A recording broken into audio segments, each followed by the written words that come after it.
So welcome to step 7 of the Dad Bod to Greek God email series. The first 6 weeks we have been focusing mainly on nutrition and setting some really good guidelines and baselines for us moving forward. This week we're going to take a step back from nutrition and we're going to talk more about sleep. So the 4 points I'm going to cover today are weight loss, hormonal function, decision making and energy. So again, we will cover muscle gain as well, because eventually I would like everyone's goal to be more on that side once we've lost the weight. So moving on. So we'll start with how sleep indirectly affects weight loss. So you'll hear a lot of people saying if you lose weight, if you don't sleep, you'll put on weight. In a nutshell, it's kind of true, kind of not true. It indirectly affects it, not directly affects it. So if you aren't sleeping, you're not automatically going to put on weight. But again, the way it affects weight loss is how you make decisions the next day. So indirectly affects weight loss.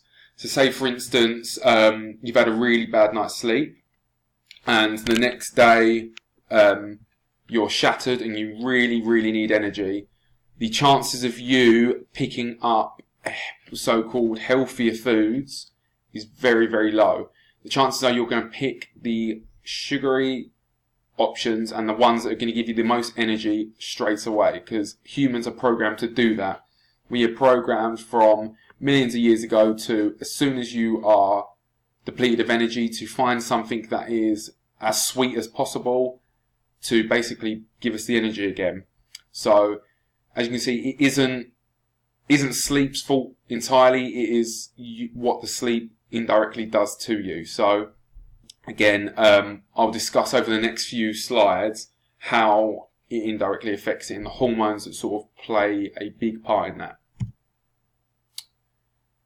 So energy levels.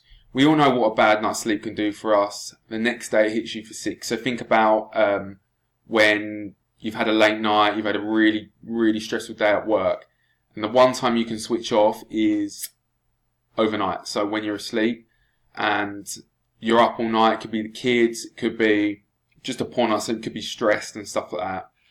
You know what that's going to do for you the next day. Again, you're not going to be thinking about the long-term goal. The chances you're going to think about just getting through that day. So if we can affect our sleep day to day, then it is going to affect the long game. So when it comes to hormones, the first one I'm going to talk about is growth hormone, so GH for short. It is the precursor to testosterone, and for us men, testosterone is unbelievably important. It is pretty much what separates us from women. So a good example is if you have a woman in the gym training and a man in the gym training, they could be doing the same program, but men will put on a significantly higher amount of muscle purely for testosterone. So without testosterone, we have a low sex drive, low energy, we will age quicker, absolutely everything. So everything that separates us from women, is pretty much testosterone. So GH, so growth hormone, is released at its highest level through sleep. So as you can see, if you have a poor night's sleep or a broken sleep, you're going to basically put a marker on how much GH you're going to secrete throughout the night. So it's vitally important that we get sleep, because as you get older, testosterone levels reduce year on year. So for us men, it is very important that we try and get as much growth hormone as humanly possible, because it is essential for us building muscle. Without testosterone, you will not get as much muscle as someone who has a normal level. Also, like I said, your sex drive will be down. You will have zero energy. So it is essential for absolutely everything. Moving on to leptin and ghrelin. So these are the two hormones that are going to be responsible for when we need to eat and when we're full. So leptin is a chemical that tells your brain when you're full. It also tells it when it should start burning the calories and when it should create energy for your body to use. It also triggers a series of messages and responses that start in the hypothalamus, which is your brain, and ends in the thyroid gland, which is pretty much your body's control panel. So the thyroid gland is pretty much how your body regulates how many calories it burns, how much energy you have. So if you've ever seen someone or know of anyone who has a underactive thyroid, you will find they will struggle a lot more to lose weight, and they'll have a lot less energy. So keeping your thyroid at a healthy level is very important just on day-to-day life. And then ghrelin is basically the chemical that tells your brain when you need to eat, and also when it should stop burning the calories and store the energy storing the food as energy, pretty much. So them two are released or sort of topped up when we sleep. And then if we have poor night's sleep, they are all over the place, which we'll go into a lot more detail now. So pretty much, yeah, in summary, leptin suppresses your appetite, ghrelin increases the appetite. And again, there's a little picture there that literally just explains it. So how does that impact sleep? So during sleep, levels of ghrelin decrease because sleep requires far less energy than being awake does. People who don't sleep enough end up with too much ghrelin in their system, so the body thinks it's hungry. So think about that. So on the next day, after a poor night's sleep, your body will think it's hungry when it's not. So you're going to overeat a hell of a lot more than you normally would, or on like a normal day. And also during sleep, leptin levels increase, telling your brain you have plenty of energy for the time being, and there's no need to trigger the feeling of hunger or the burning of calories. When you don't get enough sleep, you end up with too little leptin in your body, which for a series of steps makes your brain think you don't have enough energy for your needs. So both of these hormones are so important when it comes to how you feel the next day. And if you are not getting enough sleep, they're going to be all over the place, and they're going to be sending all types of signals to you to basically tell you that you need to eat when you shouldn't, eat when you're not hungry. And again, you can see how this could add up. And if you're someone that doesn't get good night's sleep 7 days a week, you can see the amount of damage you're doing to yourself just through these hormones alone. So, the money question, how much sleep? So when it comes to sleep, look for quality over quantity. 7 hours of unbroken sleep is better than 10 hours of broken sleep, because your body goes through a series of levels when it comes to sleep, from deep sleep to REM sleep and so on, that with broken sleep, your body never gets to the golden bit, which is the REM sleep, so rapid eye movement. So this is the deepest level of sleep you can get to, and this is when your body does all the rejuvenation, it releases all these hormones. This is through this part of the sleep. Without that, and if you keep getting unbroken sleep, again, it doesn't matter how much you have, if it's unbroken all the time, you're never going to get to that deep level of sleep, which is very important for all the hormones we've just discussed before. So look to try and get towards between 7 and 9 hours. And again, if you can nap to make up for what you've missed in the night, please do. A lot of people tend to think naps are bad when, again, all you're doing is catching up on sleep that you haven't got in the night. If you're that tired, you may need it. As I said, you can have the longest sleep in the world, but if it's constantly broken, you will still feel exhausted the next day.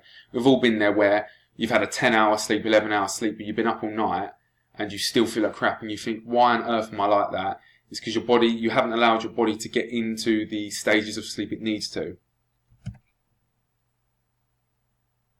And finally, how can you improve your sleep? So these are tips that you can do easily every single day. Like I said, you can never guarantee that you're going to have a perfect sleep with family, stress of work and life, kids crying and stuff like that. But what you can do is balance the odds in your favour. So these are 6 tips that I use myself and have made a massive difference in my sleep. So number 1, black out the room. Any light will disrupt your brain and wake you up. Like I said, you may not think the light is doing much. You may still get a full night's sleep, or you may wake up during the night and not even realise it. Having the room as dark as possible will help, because it will literally rest you completely. 2, don't have caffeine 6 hours before your bedtime. Something I've started to do as a coffee addict. I have a cut-off point of about 3 o'clock now, because caffeine can stay in your system up to 6-7 hours after you drink it. So knocking that on the head will help massively. Number 3, turn your phone off an hour before you go to sleep. I've started doing this, and I've been doing this for a very long time now, and it has made a massive difference. If you're scrolling on your phone and you've got the bright light in your in your face, and you're getting in all that information from your timelines, Facebook, we all do it, like scroll through for hours, and you then try and switch off to go to sleep, your brain is basically going to be flashing, like going absolutely crazy through all the information you've taken in. It's going to take ages for you to get to sleep. Number 4, use tea/supplements like magnesium. So tea is a good one. You can get chamomile, I think it's called, which has got, I think it's called valerian root in it, that helps relax you. Again, it's something I have tried before, and it does help. If you're a tea drinker, that is. A supplement I've used, again, is magnesium. I've spoke to some of you about this before, and if you want the exact products I've used before, let me know. Magnesium is a supplement that is pretty much a sedative for your muscles, so it relaxes you completely. And I've never had a poor night's sleep when I've had magnesium before. So it's literally just a mineral, a natural mineral, so it's nothing dodgy at all, and it's amazing for sleep. Another one is eat your biggest meal before bed. Sounds counterproductive, but carbohydrates especially have a positive impact on sleep. I think what it's got in it is called tryptamine or something like that. Don't quote me on that, but the chemical has a good effect on sleep. So a carb-heavy meal is great before bed. And number 6, read a book. So who's fallen asleep whilst reading a book before? There's a reason for it. It's because you relax. I would suggest more of sort of a storybook, something like that, something like an autobiography or something that isn't too factual that you've got to really pay attention to. Something that you can actually just switch off and read. So these 6 tips are something that you can apply straight away. There are a lot of them, again, most of them don't cost a penny. And like I said before, you can never guarantee that you're going to have a perfect night's sleep, but stack the odds in your favour as much as you can.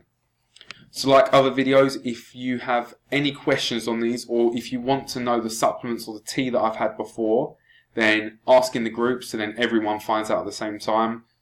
And anything else you would like help on in terms of sleep, something else that you feel like I've missed off, just give me a shout and we'll go through it. The next one will be about stress, so look out for that one underneath this. And any questions, again, let me know. So I look forward to your feedback and see you next week.